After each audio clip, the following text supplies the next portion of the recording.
Assalamualaikum warahmatullahi wabarakatuh. Jumpa lagi dengan Pak Huda hari ini ya. Nah, untuk hari ini kita akan belajar materi SPDB untuk tema 2, subtema kedua, yakni tentang peragaan karya tari. Ya, materinya seperti apa? Silakan disimak nanti dari awal sampai akhir ya.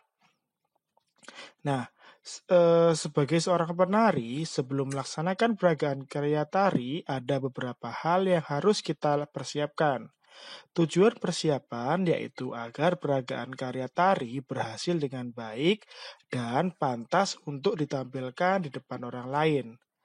Adapun persiapan yang harus dilakukan adalah sebagai berikut. Yang pertama adalah tentukan bentuk karya tari. Bentuk karya tari itu ada 3 macam.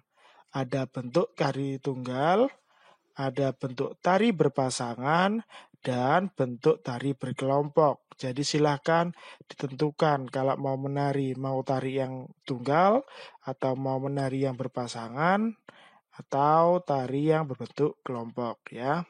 Nah, setelah menentukan bentuk karya tari, langkah selanjutnya adalah memilih karya tari. Jadi setelah kalian tahu bentuknya seperti apa, sekarang pilih tari yang mau ditampilkan. Contohnya untuk tari tunggal, ada tari jaipong, ada tari pendet, ada juga tari topeng Malangan. Sedangkan untuk tari berpasangan, ada contohnya tari serampang 12, ada tari piring, dan juga ada tari bujah kadanda ya. Sedangkan untuk tari berkelompok, contohnya adalah tari ada tari saman, ada tari kipas pakarena, dan juga tari tortor ya. Nah, setelah kalian mengetahui atau sudah memilih karya tari yang akan ditampilkan, langkah selanjutnya adalah menentukan jumlah penari. Jadi kan tadi sudah tahu ya, mau nari tunggal atau mau berpasangan atau berkelompok, bukan berarti kalau tari tunggal harus tarinya harus bersendiri, tidak.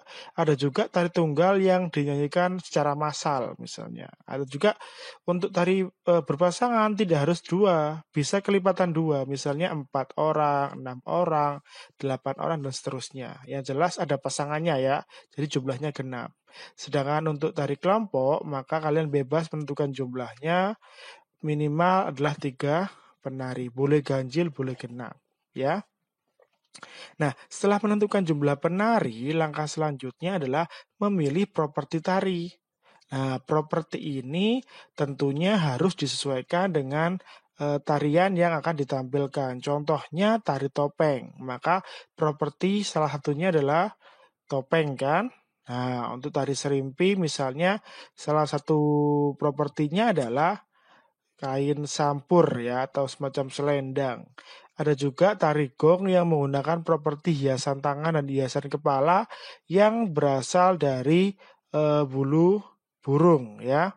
Ada juga tari piring yang menggunakan properti berupa piring. Tentunya yang namanya properti ini adalah alat bantu yang dipakai agar bentuk tariannya lebih menarik, bentuknya lebih jelas, dan juga cerita tariannya itu juga lebih nampak ya. Itu adalah kegunaan dari properti pada sebuah tarian. Jadi untuk membantu menyampaikan isi dari tariannya atau untuk memperjelas bentuk gerakannya ya, dan untuk memperjelas ceritanya seperti apa. Oke, itu untuk properti sebuah tari. Selanjutnya adalah memilih musik iringan. Musik iringan itu boleh berupa live musik atau juga berupa rekaman. Nah, alat musik yang biasa dipakai untuk tarian tradisional juga macam-macam. Misalnya ada menggunakan gamelan, ada juga menggunakan yang namanya tifa, rebana, kemudian alat musik angklung, ya, dan lain sebagainya. Jadi disesuaikan dengan cerita tariannya dan juga bentuk gerakannya. Oke. Nah, selanjutnya setelah memilih musik iringan adalah memilih busana. Ini juga penting. Kenapa? Karena berkaitan dengan penyampaian isi tarian dan juga menyesuaikan dengan tema tarian. Misalnya di sini ada tari merak ya. Jadi di tari merak ini busananya apa saja sih? Ada 11 komponen yang dipakai oleh seorang penari tari merak, mulai dari siger, garuda mungkur, sesubing, apok, baju atas, kemudian sayap, sabuk, sampur ya, kilat bahu, gelang dan rok. Tentunya sekali lagi busana juga akan menentukan bentuk gerakannya dan juga menyesuaikan dengan isi cerita yang dibawakan oleh seorang penari. Oke, paham ya? Nah, setelah kalian paham tentang bagaimana sih cara menyiapkan sebuah tarian, sekarang tugas kalian carilah satu gambar tari tradisional, boleh dari buku, boleh dari internet atau sumber-sumber yang lain. Kemudian jelaskan di situ bentuk karya tarinya apa, apakah tari tunggal atau tari berpasangan atau tari berkelompok. Kemudian jelaskan juga ada berapa jumlah penarinya di gambar tersebut ya. Kemudian busana tarinya ada apa saja di situ ya. Yang dipakai apa saja. Boleh cari informasinya di internet atau sumber-sumber yang lain ya. Kemudian tari itu biasanya diiringi dengan musik apa? Misalnya musik gamelan atau tadi ada alat musik tifa, angklung dan lain sebagainya ya. Kemudian yang terakhir sebutkan properti yang digunakan dalam tarian tersebut ya.